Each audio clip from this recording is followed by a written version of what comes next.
Hello and welcome to today's edition of Citi News Daily on Citi TV. My name is Zoe Baidoo. In this edition, government rescinds its decision to implement the mandatory toll tax. We'll bring you the details of this story and many others shortly. Stay with us.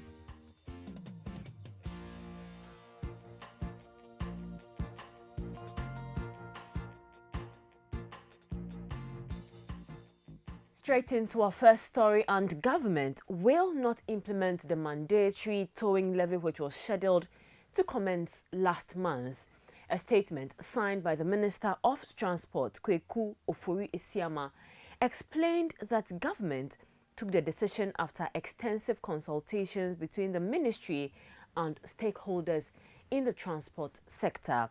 In 2012, Parliament passed the legislative instrument which imposes a mandatory levy on all owners and persons in charge of motor vehicles for the purpose of towing broken down or disabled vehicles on Ghana's roads.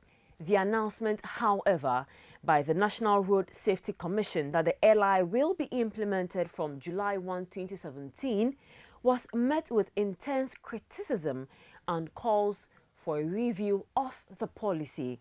Here are excerpts of a statement read by Citi News Daily's Nathan Kwao. Upon consultations consequent to the calls, government has decided to seek a review of parts of the law specifically to achieve the following objectives. 1. Removal from the law the concept of a mandatory towing levy on all owners and persons in charge of motor vehicles and trailers. 2. The role of government in the provision of towing services will be limited to only licensing and regulating service providers. Government renews its commitment to the policy position that broken down vehicles ought to be removed from our roads to avert accidents. New modalities for dealing with the problem of broken down or disabled vehicles will be formulated and announced in due course. Meanwhile, there are fears that the cancellation of the levy might result in a judgment debt case should the contract with Road Safety Management Limited, a subsidiary of Jospong Group of Companies, be cancelled. Speaking to this issue, the Executive Director of the National Road Safety Commission, May Obriyeboa, tells Citi News Daily that her outfit will seek advice from the Attorney General on the way forward.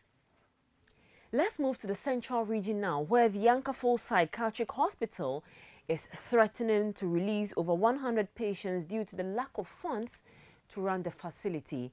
The hospital is currently indebted to various suppliers of food and other items to the tune of over 3 million Ghana cedis. The Accra Psychiatric Hospital faced a similar challenge in November last year and was also forced to discharge close to 200 patients. The acting clinical coordinator of the Ankaful Psychiatric Hospital, Dr. Emefajide, who spoke to Citi News Daily about the dire situation, stated that the issue is crippling their activities at the hospital. Still in the health sector, the Ghana Health Service has announced that it will from next year employ medical doctors and dentists under a quota system. This, according to Director General of the service, Dr. Anthony Nsiasari, will curb the practice where some doctors decline posting to rural areas. Dr. Sari, who was addressing the 2017 graduates at the Kwame Nkrumah University of Science and Technology over the weekend, said doctors will now have to apply for their respective regions before they can be engaged. Finally, the National Population Council wants government to introduce incentives as a way of implementing the population policy which will limit the number of children couples can have to 3. Currently, the United Nations estimates Ghana's population to be about 28.73 million, and experts are concerned that the population is growing at a faster rate. Executive Director for the Population Council, Dr. Letitia Adelaide Appiah, says this development has negatively affected the country's economy and development.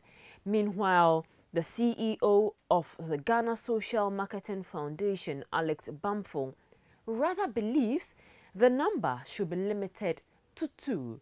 According to him, when the fertility rate is reduced, there will be an increase in economic growth. And that's how we wrap up for today on Citi News Daily on Citi TV. My name is Zoe Baidoo. Do make a date to that same time tomorrow as we bring you stories making the headline. Thanks for watching.